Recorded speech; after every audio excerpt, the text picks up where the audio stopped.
Many people ask, what was the worst train wreck in Amtrak's history? Well, on September 22nd, 1993, the unthinkable would happen. Amtrak Sunset Limited was making its way through the night with 220 passengers on board. The train was powered by 3 engines, a relatively new P-40-819, and 2 F-40s, 262 and 312. The train was en route from Los Angeles, California to Miami, Florida. Unfortunately, on the way, the train is held up in New Orleans, Louisiana, when an air conditioner and a toilet go faulty in one of the cars.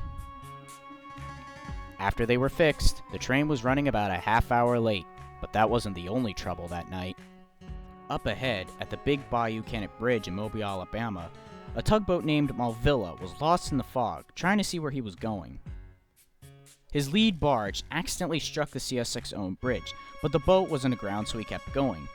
However, he didn't realize the impact of the bridge caused a very bad kink on the tracks, and the Sunset Limited was heading full speed towards it. At 2:53 a.m., the unthinkable happens.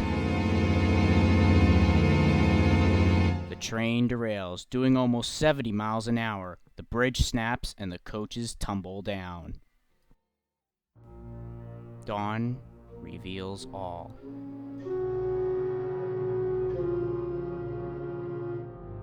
The lead P-40 smacked its nose into the bridge and impaled itself on the other side of the bayou, almost certainly killing the engineer.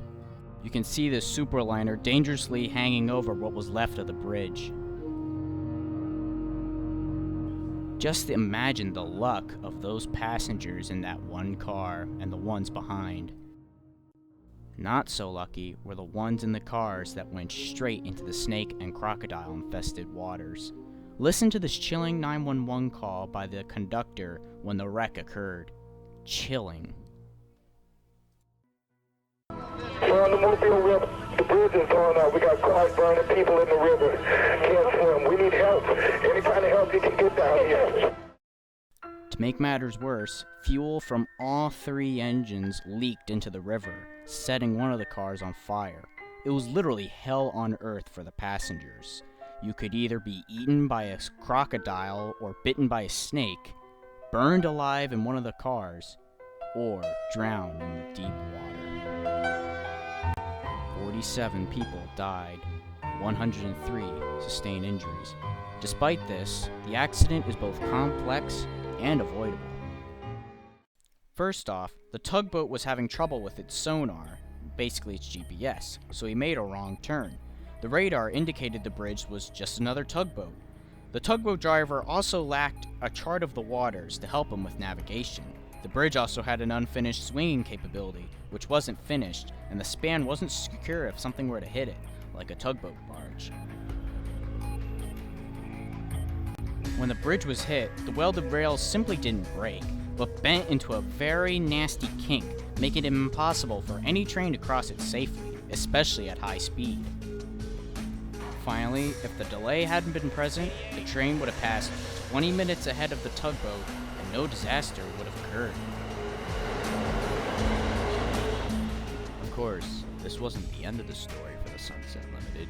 In 1995, vandals sabotaged part of the tracks at Palo Verde, Arizona. That wreck killed 1. Honestly, would I call the Sunset Limited a bad luck train? Not really. In the end, all 3 engines were deemed a total loss. 819 would be the first Genesis series diesel to be scrapped after the wreck. The bridge has since been repaired and put back into work. The tugboat driver was also given no charges after the wreck, knowing the fact that he was completely lost, and when he hit the bridge, he had no idea the welded rails could be damaged. The Sunset Limited also no longer goes to Miami, but instead ends in New Orleans, the same place where the deadly delay occurred. Rumor has it service could come back to the Miami area and Jacksonville, but no one really knows. To this day, the 1993 Big Bayou Wreck remains the worst wreck in Amtrak's history. It's a wreck that almost certainly will never be forgotten.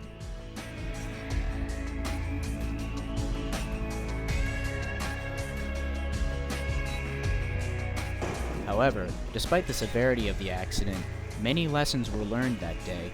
As a result of the investigation, the National Transportation Safety Board, or NTSB, made a comprehensive series of recommendations on September 19, 1994. The U.S. Department of Transportation, the U.S. Army Corps of Engineers, the Coast Guard, Amtrak, the Federal Emergency Management Agency, the American Waterway Operators Incorporated, the Association of American Railroads, and many more organizations, so an accident like this will never happen again.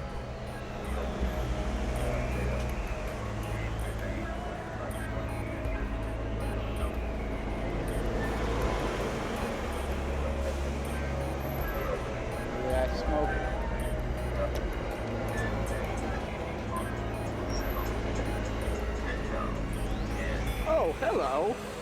What do we have here?